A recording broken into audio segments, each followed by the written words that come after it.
नमस्कार, मैं हूं अमीश देवकर और आप देख रहे हैं इस समय देश की सबसे बड़ी बहस are par live. Vande Mataram यानी मातृभूमि की वंदना का विरोध करने वालों को आज मद्रास हाईकोर्ट ने आईना दिखा दिया।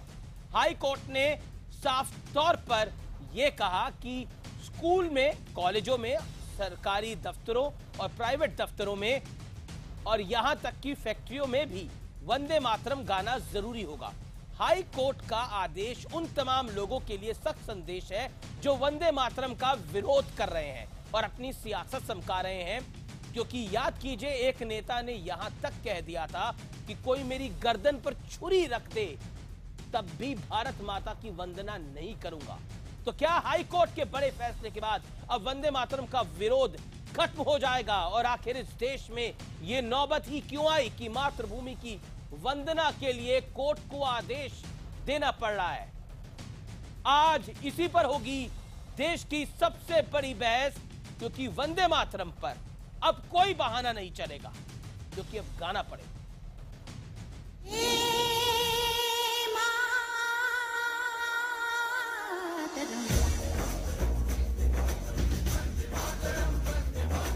वंदे मातरम को लेकर हर कोई अपने अपने हिसाब से विरोध और सियासत करता रहा है। पानगी आप खुद देख लीजिए। मैं नहीं लगाता नारा, क्या कर दिया नहीं बोलता मैं। मेरे गले पे छुरी भी रख देंगे तो नहीं बोलूंगा मैं, क्योंकि हिंदुस्तान के कॉन्स्टिट्यूशन में कहीं पर भी लिखा हुआ नहीं है भारत माता की जय बोलना। लेकिन अब मद्रास हाईकोर्ट ने राष्ट्रगीत को लेकर बड़ा आदेश दे दिया है। हाईकोर्ट ने कहा है कि सभी शिक्षा संस्थानों में राष्ट्रीय गीत वंदे मातरम अनिवार्य हो। हाईकोर्ट ने कहा है कि शिक्षा संस्थानों में सोमवार या शुक्रवार को हफ्ते में कम से कम एक बार राष्ट्रीय गीत जरूर गाया जाए। और सिर्फ शिक्षा संस्थान ही नहीं, कोर्ट ने यह भी कहा है कि सभी सरकारी ऑफिसों, संस्थानों, प्राइवेट कंपनियों, फैक्ट्रियों में भी महीने में एक बार राष्ट्रगीत जरूर गाया जाए।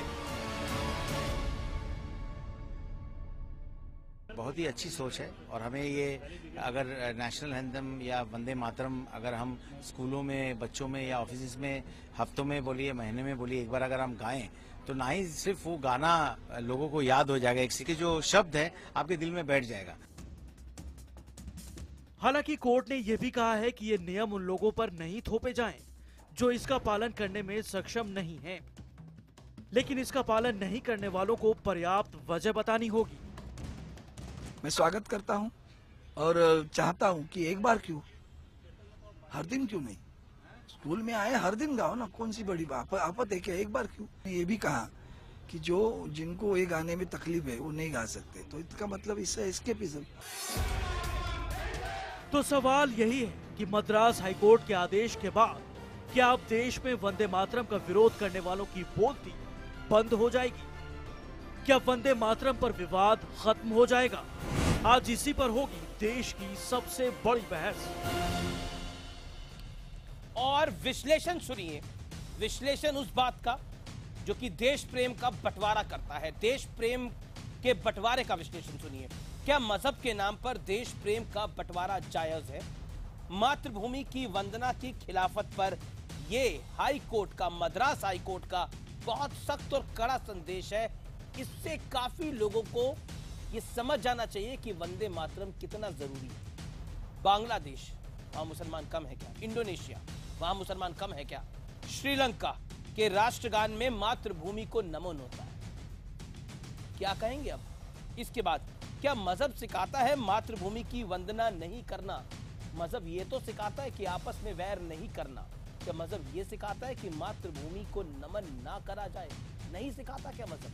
मैं सीधा रुख करता हूं अपने पैनल का और मेरे साथ इस डिबेट में डॉक्टर सुधांशु त्रिवेदी हैं, जो कि भारतीय जनता पार्टी के प्रवक्ता हैं और गृह मंत्री राजनाथ सिंह के पॉलिटिकल एडवाइजर भी है। पवन खेड़ा मेरे साथ जुड़ रहे हैं, जो कि कांग्रेस पार्टी के वरिष्ठ प्रवक्ता हैं। विशंबर दयाल रक्षा विशेषज्ञ हैं। फहीम बेग है मुस्लिम चिंतक और असीम वकार है प्रवक्ता AIMIM के। आप तमाम लोगों का स्वागत है इस डिबेट के अंदर। और बिना लाग लपेट के सीधा आज की डिबेट, असीम वकार आपसे शुरू करता हूं और बहुत सीधा और बड़ा सवाल आपसे पूछता हूं। बांग्लादेश में कि मुसलमान कम है जो वो अपनी मातृभूमि को नमन करते हैं, और हमारे यहाँ वंदे मातरम नहीं गाया जा सकता और चाहे गर्दन पे छुरी भी रख दी जाए। अब मद्रास हाई कोर्ट के फैसले के बाद क्या कहेंगे आप, क्या करेंगे आप, बताइए। सबसे पहली बात तो आप गलत प्रचार बंद कीजिए।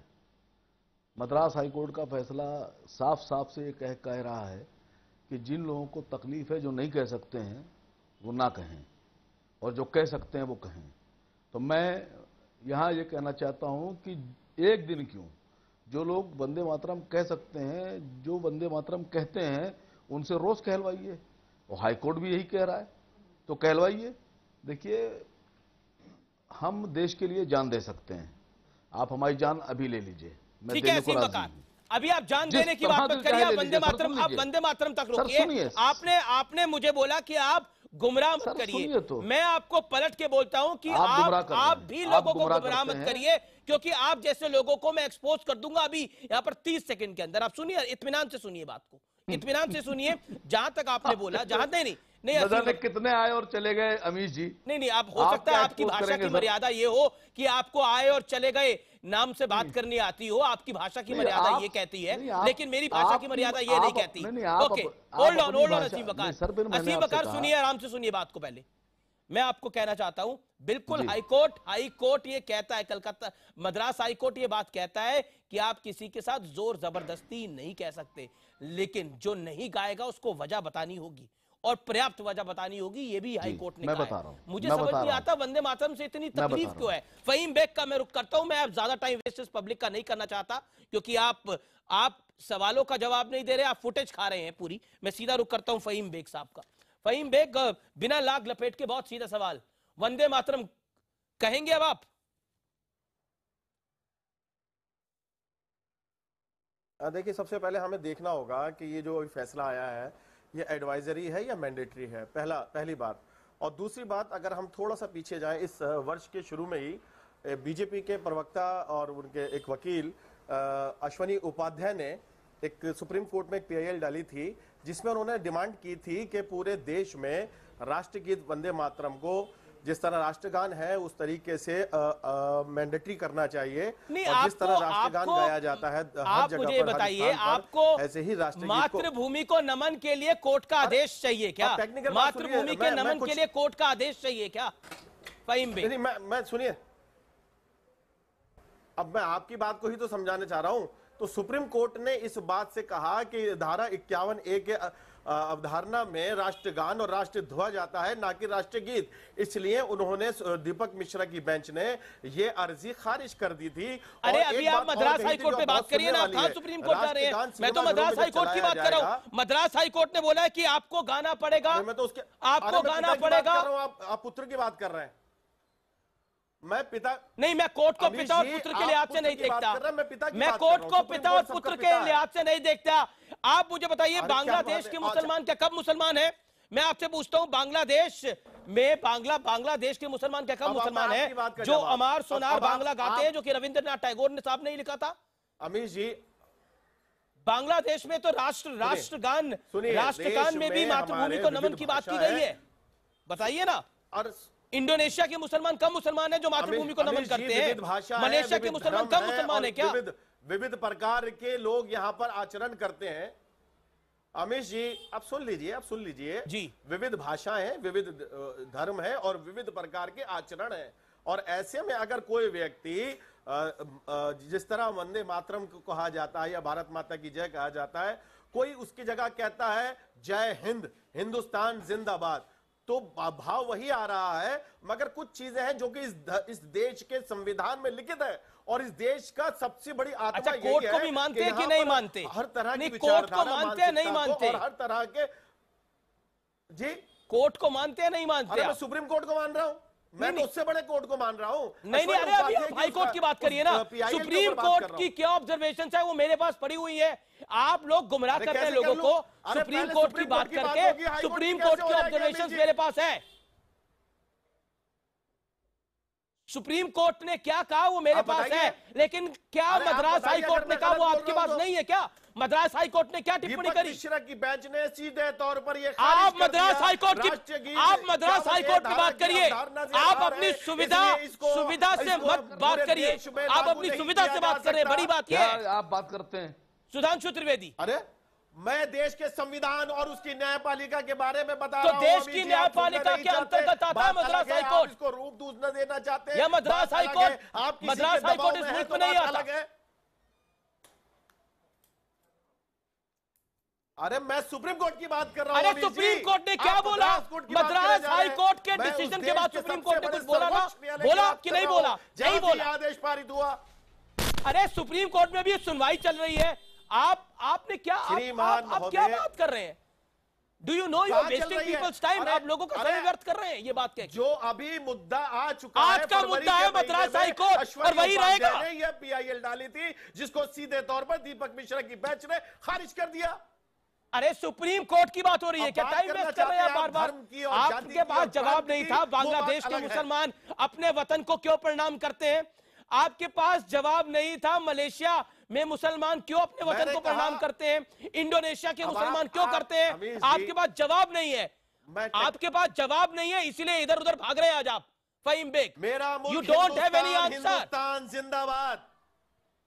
मैं सीधा सुधांशु त्रिवेदी का रुख करता हूं। सुधांशु त्रिवेदी, कोर्ट का डंडा चाहिए वंदे मातरम गाने के लिए, वंदे मातरम कहने के लिए। क्या मातृभूमि से प्रेम कोर्ट के डंडे से होगा और क्या वो जायज होगा? यह सवाल मैं रखता हूं आपके सामने, बताइए। देखिए अमीश जी, इस विषय के दो पक्ष हैं। एक है कि हम तकनीकी बारीकियों में जाएं, लीगल टेक्निकलिटीज के आधार पे सुप्रीम कोर्ट और हाई कोर्ट की बात करते हुए उस चीज को उलझाने का प्रयास करें, और दूसरा है कि हम सीधे सैद्धांतिक बात करें। देखिए फहीम बेग साहब ने बात सही कही कि मन का भाव कोई भी होना चाहिए, मगर मैं ये भी कहना चाहूंगा कि जब राष्ट्र और राष्ट्रीयता के प्रतीक होते हैं तो वहां मन के भाव के आधार के ऊपर आप बदल नहीं सकते। कल के दिन आप ये नहीं कह सकते कि साहब राष्ट्रीय ध्वज के बजाय कोई दूसरा ध्वज होगा, हमारे मन में वही भाव के साथ हम देश के लिए कह रहे हैं। नहीं, वहां पे आपके लिए एक स्पेसिफिक रिक्वायरमेंट है कि आप ऐसा करें। अब वंदे मातरम की बात आए तो मैं सिर्फ याद दिलाना चाहता हूं, हमारा राष्ट्रगान जनगण मन है, परंतु जब यह देश आजादी की लड़ाई लड़ रहा था, मैं याद दिलाना चाहता हूं, स्वतंत्र भारत का पहला झंडा श्रीमती एनी बेसेंट ने, वो विदेशी थी, होम रूल लीग के टाइम पे जब बनाया था तो वही तिरंगा था जिसपे बीच में वंदे मातरम लिखा था। बाद में 1930 में उसके ऊपर चरखा बना और आजादी के बाद अशोक का चक्र आया। जब देश आजाद हुआ 14-15 अगस्त 1947 की रात, तब तक ना कोई राष्ट्रगान था ना कोई राष्ट्रगीत था, मगर स्वतंत्र भारत की पहली सभा किस गीत से शुरू हुई? सरोजिनी नायडू ने वंदे मातरम गाया, उसके बाद प्रोसीडिंग शुरू हुई जिसको हम कहते हैं स्वतंत्र भारत, उसे गाकर अस्तित्व में आया। और 1905 में जब अंग्रेजों ने बंगाल का विभाजन कराया था हिंदू मुस्लिम के नाम पर, एक साल के बाद 1906 में उसे वापस लेना पड़ा। क्यों? दोनों तरफ हिंदू और मुस्लिम दोनों ने वंदे मातरम गाते हुए जाकर, इवन गंगा के किनारे आरती करके एकजुटता का वो परिचय दिया था कि अंग्रेजों को बाध्य होकर दोबारा बंगाल। ठीक है, ओके, फहीम बेग जवाब। मगर दुर्भाग्य है कि आजादी के बाद इन सारे राष्ट्रीय एकता के प्रतीकों को जाने अनजाने सांप्रदायिक रंग दे दिया जाता है और फिर उनको विभाजनकारी बता दिया जाता है। फहीम बेग 30 सेकंड में जवाब, फिर मैं आपके पास आता हूं विशंबर दयाल और पवन खेड़ा।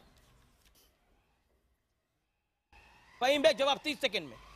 देखिए इसकी जो जिस गर्भगृह से ये आनंद मठ से जहां से ये निकला है उसका इतिहास बड़ा खतरनाक है। अगर उसकी चर्चा मैं करने लगूं तो भी बहुत कुछ चीजें ऐसी हैं जो है खलत मलत हो जाएंगी और जो देश के लिए अच्छा नहीं है। मैं बात कर रहा हूं कि आपके भाव की और आपके देश की, आपकी कितनी आप मोहब्बत अपने मुल्क से करते हैं। तो जनाब आली, मैं अपने मुल्क के लिए अपनी गर्दन कटा सकता हूं, ये है, लेकिन वंदे मातरम नहीं कह सकते। सबसे बड़ा मुल्क के लिए गर्दन कटा सकते हैं लेकिन वंदे मातरम नहीं कह सकते। आइए पाकिस्तान और चीन का मुकाबला करते हैं और दीजिए मेरे हाथ में बंदूक, फिर मैं दिखाता हूं मैं अपने मुल्क से कितनी मोहब्बत करता हूं।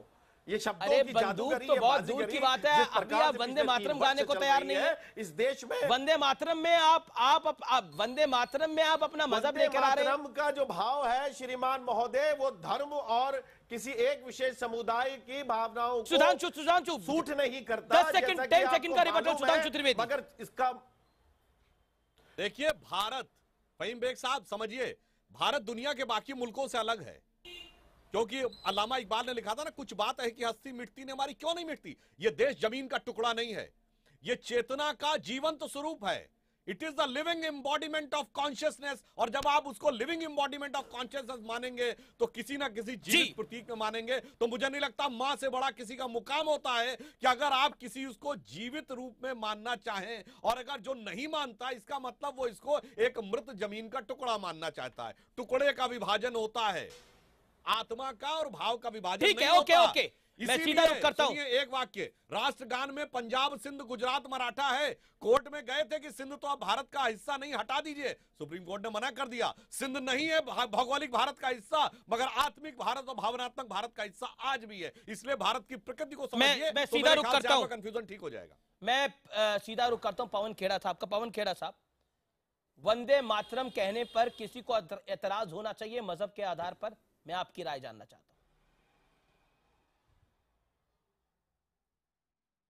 वंदे मातरम और कांग्रेस का अमीश जी रिश्ता बहुत पुराना रहा है। सुधांशु जी ने भी इसका व्याख्या पहले एक कार्यक्रम में मेरे सामने की थी।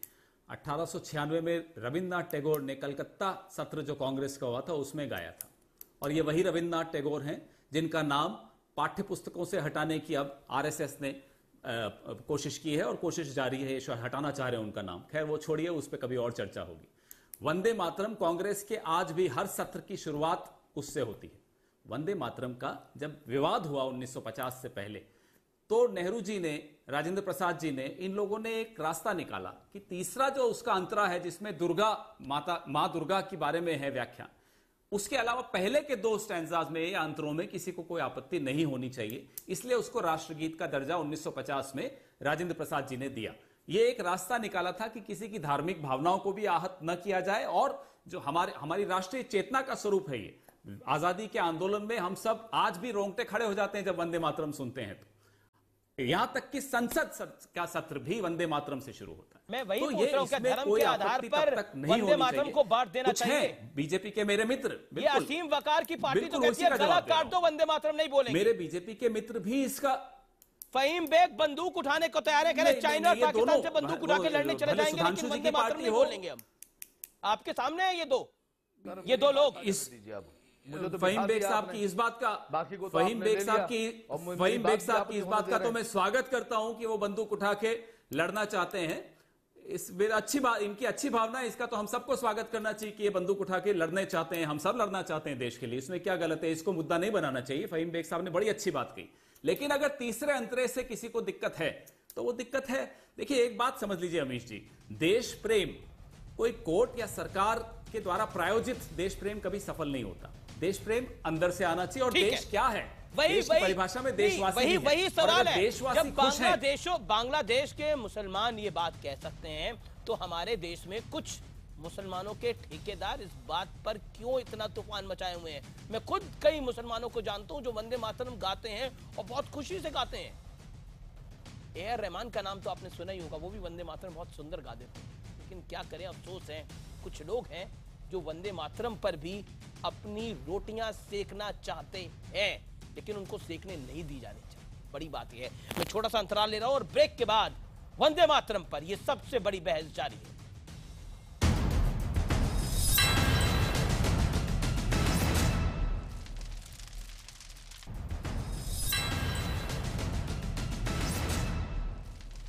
Welcome back. आप देख रहे हैं आर पार, मेरे साथ सुधांशु त्रिवेदी, पवन खेड़ा, विशंबर दयाल हैं इस दौर में। अब फहीम बेग है, असीम वकार भी हैं। मैं सीधा विशंबर दयाल आपके पास आता हूं और मैं आपसे सीधा सवाल पूछता हूं, क्या आपको लगता है डंडे से, कोर्ट के ऑर्डर से वंदे मातरम का नाम लेना चाहिए, वंदे मातरम बोलना चाहिए? क्योंकि ये धर्म के आधार पर हम इसका बंटवारा करना चाहते हैं। वंदे मातरम का भी बंटवारा हम धर्म के आधार पर करना चाहते हैं, लेकिन जब हमें आजादी मिली थी और भारत बना था, हिंदुस्तान बना था, तब धर्म के नाम पर नहीं बना था ये मुल्क।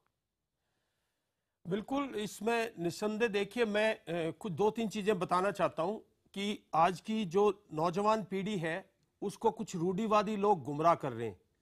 असीम वकार जैसे, सब फहीम बेग जैसे। मैं शब्द नाम लेना, सैनिक हूं इसलिए अच्छा नहीं समझता, लेकिन वो अपना रुख दिखा देते। इस देश की स्थापना जो है वो बहुत ही धर्मनिरपेक्ष, अगर आप शब्द देखें तो उस यूज करते हैं, अक्सर यूज करते थे। अगर आप देखें तो पाकिस्तान की स्थापना धर्म पे हुई थी, और इस देश में सन 47 में रहने वाले हर आदमी को एक मोहलत थी कि अगर आप धर्म के उस पे जाना चाहते हो आप पाकिस्तान चले जाइए, लेकिन अगर आप nation first, Bharat first, India first पे जाना चाहते हैं तो आप भारत में ठहरिए।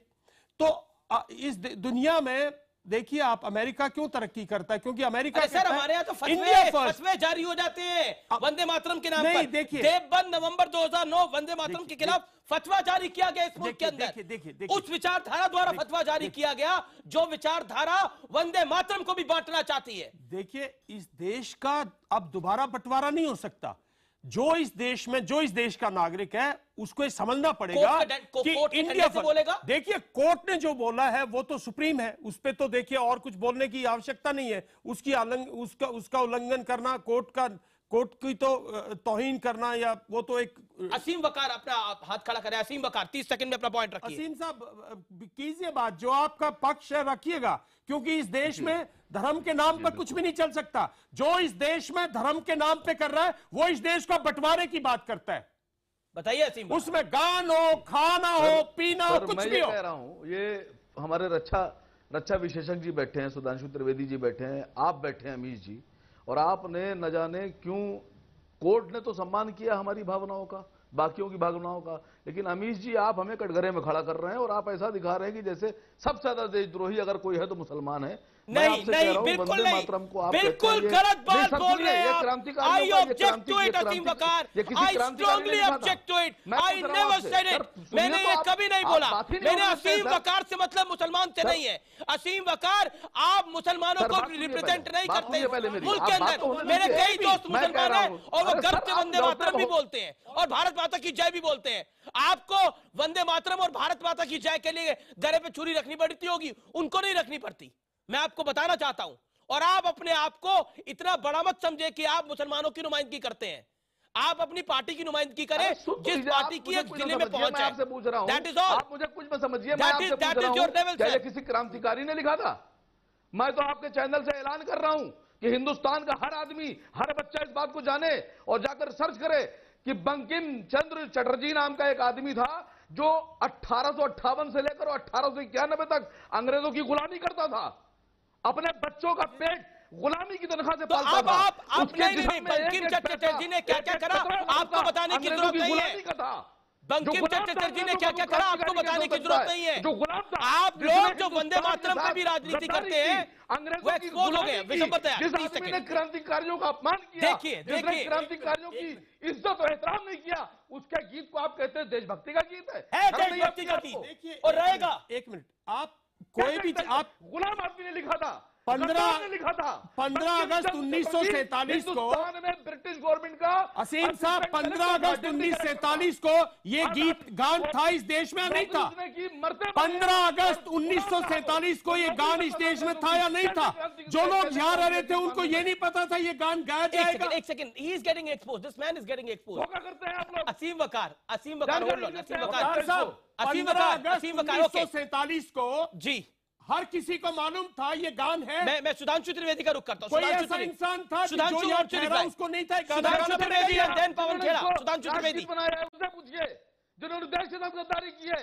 एक गुलाम आदमी के, सुधांशु त्रिवेदी रिप्लाई, लोगों के, असीम वकार, क्रांतिकारियों को दुश्मन के गीत को राष्ट्रगीत कैसे बना दिया गया? अब ये क्रांतिकारियों को, बंकिम चटर्जी को अंग्रेजों का गुलाम बता रहे हैं। ये असीम वकार कांग्रेस को कि जो आदमी ये इनकी मानसिकता है, की गुलामी की, ये इनकी मानसिकता है और ये इनकी मानसिकता है। अंग्रेजों का दिया। चलिए अब असीम वकार आपने अपने जिले को ड्रेस कर लिया होगा जो हैदराबाद के पास है। अब आप बंद करिए अपनी वाणी को, विराम दीजिए। बांग्लादेश के मुसलमान गा सकते हैं लेकिन असीम वकार नहीं गा सकते। श्रीलंका के मुसलमान गा सकते हैं लेकिन मैं जवाब देना चाहता हूं। एक गुलाम आदमी का, एक गद्दार, अरे आप mind your language, mind your language. हम गीत नहीं गाएंगे कल को। अरे आपके गाने से, आपके कहने से क्या होता है? मुट्ठी भरो आप, मुट्ठी भरो आप। आपकी गिनती 1-2 में है। आप गद्दार आदमी हैं, आप क्रांति के दुश्मन हैं। आप 1-2 लोग हैं जिनके कहने से मुल्क नहीं चलता। आई एम सॉरी टू से। ओके सुधांशु त्रिवेदी, आपको नहीं पता आजादी कैसे आई है? अरे मुझे सब पता है कि आपका ये एजेंडा कहां से आया है। आजादी जैसे आई है हमारे मुल्क को पता है। कहां से आया है? आप एक गुलाम प्रवृत्ति के आदमी का जिसने क्रांति का विरोध किया। किसका गुलाम है वो दिख रहा है? क्रांतिकारियों का विरोध किया। कौन किसका गुलाम है वो दिख रहा है? Okay Sudhanshu Trivedi reply to him, he won't stop. से कहेंगे जाओ, असीम वकार साहब, अब मैं बोल सकता हूं क्या? आप बोलिए, बोलिए सुधांशु त्रिवेदी, आप बोलिए। असीम साहब, देखिए असीम वकार साहब, एक सेकंड, गुजारिश है, मैं आपसे पूछूं, नहीं जितनी बात ये कह रहे हैं, और ये आपकी तकरीर देने सुनने के लिए नहीं यहाँ खड़े हुए, दूसरों को भी बोलने दीजिए। अब मैं जवाब देता हूं वसीम वकार साहब को। ये कहां से आपने बंकिम चंद्र चटर्जी के बारे में बोलना शुरू किया? 1858 से 88 में कौन सी सरकार थी देश में? कहां की मुलाजिमत वो कर रहे थे? उपन्यास में लिखा गया है जो अंग्रेज सरकार के विरुद्ध सन्यासी विद्रोह के लिए था। और अब मैं इस पे आता हूं, सुनिए एक फैक्ट। अब देखिए, जब आप बोल रहे थे आपने खुद भी आराम शराब पूछने बोला, मैं चुप रहा, मुझे बोलने दीजिए। बोलिए सुधांशु। देखिए, अभी पवन खेड़ा जी ने एक बहुत अच्छा फैक्ट याद दिलाया कि पहली बार ये वंदे मातरम कब गाया गया? 1896 में एआईसीसी के कलकत्ता अधिवेशन में। मगर आपको पता है कि उसकी अध्यक्षता किसने की थी? सदारत किसने की थी? रहमतुल्लाह अहमद सयानी ने। यानी यह वंदे मातरम भारत के राष्ट्रीय क्षितिज पर एक मुसलमान की सरपरस्ती में आया। और जब देश आजाद हुआ तो पहले शिक्षा मंत्री मौलाना आजाद थे, और उन्होंने जब देश के शिक्षा मंत्रियों का सम्मेलन किया तो वहां भी वंदे मातरम ही नहीं, सरस्वती वंदना गा के सुनाया गया। तो मैं वकार साहब से कहना चाहता हूं, और विरोध किसने किया? जिन्ना ने, जिसके चलते देश आगे जाके टुकड़े में बटा। तो गद्दार वो हैं जो आज जिन्ना की परंपरा से जोड़ना चाहते हैं, या आप अपने आप को रहमतुल्लाह सयानी और मौलाना आजाद से बड़ा मुसलमान बनना चाहते हैं? पॉइंट मैं सीधा फहीम बेग हूं मैं इसका। फहीम बेग जवाब दे दीजिए इसका। हमेशा एक बात और करना चाहूंगा, फहीम बेग जवाब दे दीजिए इस बात का। असीम वकार, आपके गली का इतिहास देश को मैं नहीं सुनाना चाहता। आप किस गली मोहल्ले का इतिहास बता रहे हैं, ये किसी को नहीं पता। लोग मुझसे पूछ रहे हैं कि असीम वकार की क्या अथॉरिटी है देश के इतिहास बताने में। मैं कह रहा हूं कोई अथॉरिटी नहीं है इस आदमी की। आप इस देश के इतिहास को तोड़ मरोड़ को पेश कर रहे हैं और झूठ बोल रहे हैं सरासर। मजहब के ओके, फहीम बेग, फहीम बेग, अरे आपका चैलेंज किसी को नहीं चाहिए जनाब। फहीम बेग जी, फहीम बेग बोलिए। मैं मजहब के नाम पर जुल्म सितम हम नहीं करते, वफा की आड़ में सियासत हम नहीं करते, जमीन की कोख में जाते हैं तो गुसल करके वतन की मिट्टी को नापाक हम नहीं करते। त्रिवेदी जी, ये गीत और संगीत छोड़िए और सीएजी की रिपोर्ट पे काम कीजिए। देश को जिस प्रकार से आप एक अलग तरीके से ले जाना चाह रहे हैं, सर नहीं सर, जो मुद्दा उसी पर रहिए ना। वंदे मातरम से भागने लगे, जब एक्सपोज हो गए तो वंदे मातरम से भागने लगे। इस पर बात कीजिए, मुद्दों पर। कोई नहीं भाग रहे। बताइए बंकिम चंद्र अरे क्या बात कर दी त्रिवेदी साहब? अमीर जी, जो मुद्दे हैं उन पर बात हो रही है क्या? गीत संगीत पर बात हो रही है? गीत संगीत, वंदे मातरम आपको गीत संगीत नजर आ रहा है? जनगण मन है हमारे पास, तिरंगा है हमारे पास। अब कितने गीत लिखे जाएंगे और कौन कौन से गीत गाएंगे? ओके, रिस्पॉन्ड, कितने गीत लिखे जाएंगे, कौन से गीत लिखे जाएंगे, ये तो सम्मान है वंदे मातरम का आपके सामने। देखिए, मैं सिर्फ आपसे पूछना चाह रहा हूं कि आप लोग मानते हो कि बापूजी थे? महात्मा गांधी को सारा देश बापूजी बोलता है, आप मानते हो वो बापूजी थे? आप मानते हैं बात? इस दुनिया में कोई भी देश मातृ देश है या पितृ देश है? कुछ लोग फादरलैंड है, कुछ मदर। एक मिनट, आप पढ़े लिखे लोग देखिए, विचारधारा के आदमी ने जिंदा गोलियों से भून दिया। अरे कोई बात नहीं, आप कहां जा रहे हैं? मैं आपसे सवाल, भाई साहब, मैं आपसे, अरे वो आपके सवाल का जवाब देंगे। मेरे सवाल का जवाब को जोड़ने वाले, देखिए, इनका कत्ल इन्हीं की विचारधारा के, कोई बात नहीं, इन्हीं के नातुनाम अरे आप अपनी विचारधारा देखिए ना। जो हमारे देश की विचारधारा सन 47 से सन 70-75 तक थी, उसके बाद आप लोग जो रूढ़िवाद लाए हो, आप लोग जो उठा के उस विचारधारा को लाए, जो इस देश को विभाजित करती है। मेरा देश, मेरा मुल्क हिंदुस्तान ये है, वो हिंदुस्तान साहब, आप दोनों जो इसका विरोध कर रहे हो, आप सन 50 में जाइए, सन 60 में जाइए, आप सन 23 में जिन्ना से जाके मिलके जो इस देश का बंटवारा करना चाहती थी, उस विचारधारा से जाके मिलके सन 50 के बाद 60-70 में जाइए, इस देश की विचारधारा में ये नहीं था। इस देश की विचारधारा में ये नहीं था। मैं सीधा रुक करता हूं पवन खेड़ा का। पवन खेड़ा, ये पवन खेड़ा, बंकिम चंद्र चटर्जी के लिए जो अपशब्द कहे गए, एआईएमएम के प्रवक्ता द्वारा क्या कहना चाहते हैं आप उसमें? जी देखिए, इतिहास के किसी भी व्यक्ति को एक नजरिए से कभी नहीं देखा जा सकता। उसने कई रोल्स प्ले किए हैं। बंकिम चंद्र चट्टोपाध्याय जी एक डिस्ट्रिक्ट मजिस्ट्रेट होकर रिटायर हुए और उसके बाद उनके जो साहित्य था उसमें कुछ साहित्य ऐसा था जिन्होंने क्रांतिकारियों को बहुत जोश दिलवाया, उत्साह दिलवाया, लेकिन कुछ ऐसा भी साहित्य था जिसने ब्रिटिशर्स की डिवाइड एंड रूल पॉलिसी को फर्दर किया, उसको बढ़ाया। वो भी हुआ, लेकिन ये कह देना कि वो देशद्रोही थे, मैं ये नहीं मानता। ये भी बात सच है कि अंग्रेजों ने उनको order of the Indian empire का कंपेनियन घोषित किया। राय साहब, राय बहादुर, ये सारे जो टाइटल्स होते हैं वो ऐसे नहीं दिए जाते। लेकिन जो ये बोल रहे हैं मैं उनसे बिल्कुल सहमत नहीं हूं। एक बात अमीश जी बड़ी क्लियर है कि कोई फरमान जारी कर दे कि भाई पढ़ना है वंदे मातरम, या कोई फतवा जारी कर दे कि नहीं पढ़ना, तो फतवे से मेरा देश प्रेम ना तो कम हो जाएगा, फरमान से ना वो बन जाएगा। देश प्रेम मेरे में है तो है, भले मैं वो गाऊं या न गाऊं। देखिए, इसको सांप्रदायिकरण करना या उसको किसी के गले में फोर्स करके नहीं, तो गाना ही है। फहीम बेग ने ये तक कह दिया डिबेट के अंदर कि कोई भी गाना अब आप और गाने बढ़ा देंगे। गाना है क्या वंदे मातरम? जनगण मन क्या गाना है? कैसी बातें कर रहे हैं हम लोग? क्या हमें लगता नहीं है कि इस बहस को और सार्थक बनाने के लिए हमें आगे खुद आना चाहिए? मैं छोटे से अंतराल के लिए रुकता हूं और ब्रेक के बाद भी आर पार जारी है, लेकिन एक जरूरी सूचना आपको मुझे देनी होगी। इस समय स्कूलों में लैंगिक समानता को लेकर जागरूकता और संवेदनशीलता बढ़ाना जागोरे.com और नेटवर्क 18 का अहम लक्ष्य है। आपसे अनुरोध करना चाहता हूं कि कृपया इस ऑनलाइन पिटीशन को साइन करें।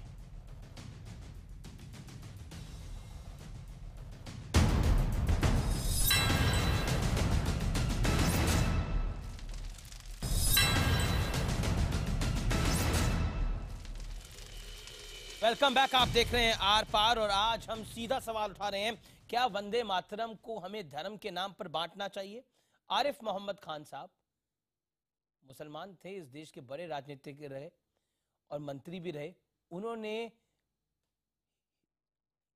उर्दू अनुवाद करा है वंदे मातरम का।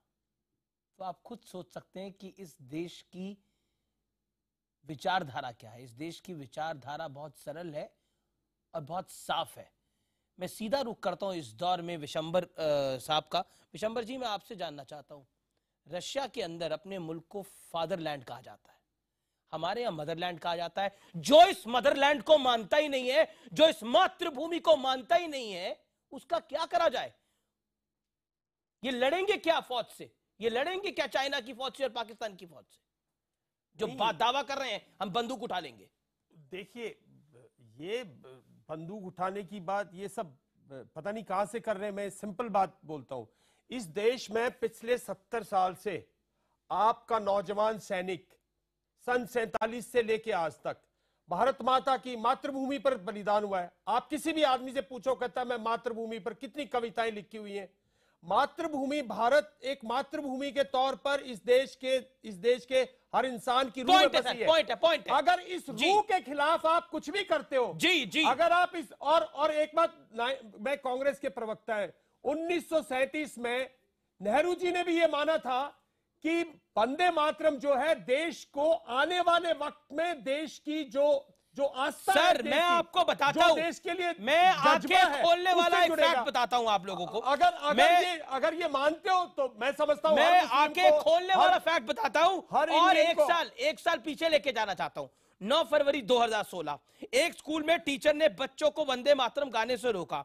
झालावाड़ में निसार मोहम्मद नाम के टीचर ने बच्चों को रोका। बच्चे वंदे मातरम गा रहे थे, उनको रोका गया। और ये मानसिकता कहां से आई? असीम वकार जैसे लोग जो वंदे मातरम को लेकर राजनीति करते हैं, कस्बे की राजनीति करते हैं, जिले की राजनीति करते हैं, और उनको पता नहीं है वो मुल्क को कितना बड़ा नुकसान करते हैं। असीम वकार, क्या आपको लगता नहीं है कि वंदे मातरम गाने से, मैं आपसे जानना चाहता हूं, वंदे मातरम गाने से क्या आपके धर्म में खलल डल जाएगा? मैं आपसे जानना चाहता हूं, सिर्फ आपके धर्म में।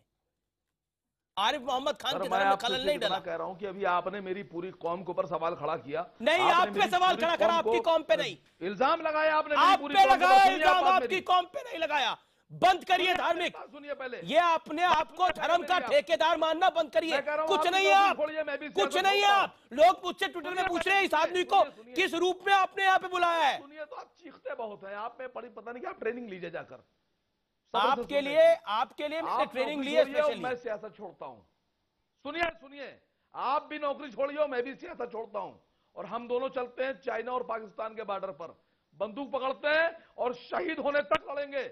आप भी लड़िए, हम भी लड़ते हैं। अरे वो कौन भागता है? आप जब 18 साल के थे भर्ती होने जाना चाहिए था, आप गए अरे नहीं साहब। एक बातें करते हैं आप विशंबरदार, देखिए मुझे अपनी राष्ट्रभक्ति मैंने प्रूफ आपसे करने के लिए, मुझे अपनी देश, सब लोग बैठे हैं, मुझे अपनी देशभक्ति प्रूफ करने के लिए, मुझे अपनी देशभक्ति प्रूफ करने के लिए चाइना और पाकिस्तान की बॉर्डर पे जाने की जरूरत नहीं है। नहीं आप रुकिए, आपकी जमानत जब्त हुई है मुंबई, महाराष्ट्र से लेकर उत्तर प्रदेश और बिहार तक, और बातें और दावे आप कर रहे हैं बड़े बड़े। एक कस्बे के नेता है आपके नेता, एक जिले के वो नेता है, और अपने आप को मुसलमानों को ठेकेदार बन रहे हैं आप। मैंने आपसे पूछा, आरिफ मोहम्मद खान सच्चे मुसलमान नहीं थे क्या? इंडोनेशिया के मुसलमान सच्चे मुसलमान नहीं है।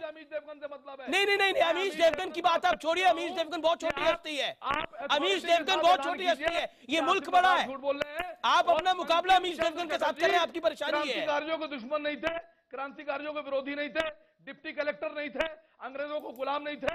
मैं आसिम वकार झूठ बोल रहे हैं। अरे असीम वकार, वंदे मातरम आप बोल नहीं पा रहे, बात करते मैं बंदूक पकड़ लूंगा। वंदे मातरम बोलिए ना, इस डिबेट के अंदर वंदे मातरम बोल दीजिए, होल्ड ऑन, बोल दीजिए वंदे मातरम। आवाज ही बंद हो गई आपकी, आवाज ही बंद हो गई आपकी। आमिश जी, मैं इनको खुदा नहीं आपकी आवाज बंद कर दी क्योंकि आप वंदे मातरम नहीं बोलते। क्रांतिकारी खानदान से हूँ, मेरे अजदाद का खून इस हिंदुस्तान की मिट्टी में। अरे मैं आपका बायोडाटा नहीं मांग रहा, मैं आपका रिज्यूमे नहीं मांग रहा, आपका सीवी नहीं मांग रहा। आप कहां से हैं, क्या करते हैं, क्या करने आए हैं, मैं आपसे पूछ रहा हूँ। वंदे मातरम को आप मजहब के लिहाज से क्यों देखते हैं? Okay Sudhanshu Trivedi make your point. कि बंकिम चंद्र चटर्जी हिंदुस्तान में अंग्रेजों को गुलाम नहीं थे। मुझे बोलने दीजिए, इनका आवाज बंद करिए। असीम वकार का टाइम वेस्ट कर रहे हैं पब्लिक का। ये असीम वकार साहब, मैं किसी के ज्यादती खानदान की बात नहीं कर रहा हूं, पर सियासत में आप जिस पार्टी का नुमाइंदगी कर रहे हैं ना, वो तो खून खराबे के खानदान से आती है। अरे गुलामी का दौर छोड़िए, आजादी के बाद MIM ने निजाम हैदराबाद की राजाकारों की पार्टी का समर्थन किया था कि नहीं, बताइए। उन्होंने हैदराबाद में जबरदस्त मारकाट करने वाली पार्टी का समर्थन किया था कि नहीं, और आके यहां भाषण दे रहे हैं बंकिम चंद्र चटर्जी के ऊपर जाने क्या क्या। और मैं चलिए सियासत बात अपनी जगह रख दीजिए, और आज तक आपकी पार्टी के सांसद कहते हैं कि 15 मिनट के लिए हटा लिया जाने क्या क्या होगा, तो कम से कम MIM वालों को तो बोलने का कोई मुंह नहीं बनता है। ठीक है, ठीक है। बात देखिए, अगर आप ये कह रहे हैं कि धार्मिक मामला मैंने मान लिया, अगर आपकी धार्मिक भावना इतनी हर्ट होती है तो मैं जानना चाहता हूं, आप कोई अकेले ठेकेदार नहीं है किसी धर्म के, तो मैं पूछना चाहता हूं कि हज की सब्सिडी जो कि आपके मजहब के खिलाफ है, और हज की सब्सिडी आती है किससे? 85% आपकी धार्मिक परिभाषा से काफिरों से। अगर टैक्स कंट्रीब्यूशन देखें तो 99% काफिरों से। काफिरों के पैसे में जाके पवन खेड़ा हज करेंगे तो धर्म नहीं है, आपका भ्रष्ट हो रहा है। असीम वकार ऑडियो कम कराइए, नहीं तो मैं तो क्या बोल पाऊंगा। Okay Pawan Khera make your point. Pawan Khera make your point. Amish ji, अगर सुधांशु जी की पार्टी के ध्रुव सक्सेना वंदे मातरम कहते हुए ISI के एजेंट बन जाएं, या लेफ्टिनेंट उमर फैयाज जैसे लोग, या DSP अयूब पंडित जैसे लोग जो बिना वंदे मातरम कहे भी देश के लिए जान दे दें, आप क्या इनको देशद्रोही कहेंगे? उमर फैयाज साहब को और अयूब पंडित को जिन्होंने जान दे दी देश के लिए, या आप ध्रुव सक्सेना को देशभक्त कहेंगे जो वंदे मातरम तो कहता था, बीजेपी का सदस्य था और ISI का एजेंट बन गया?